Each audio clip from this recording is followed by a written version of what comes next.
Dito na ako dumaan. Masukal dito sa lugar na. Yung tinambakan uto. Ngayon maraming sukal oh. Importante nakapaggawa sila ng lote dito. May tubig.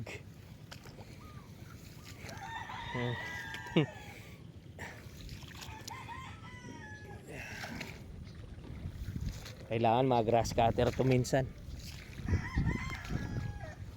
Nandito yung bahay ko kaya nanalasan na ako dito. Ayos.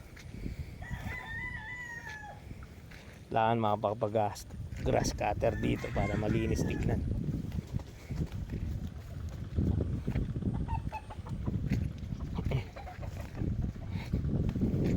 Ayan. Ay! Ang mga manok. Ayan. Dito na ako sa likod bahay.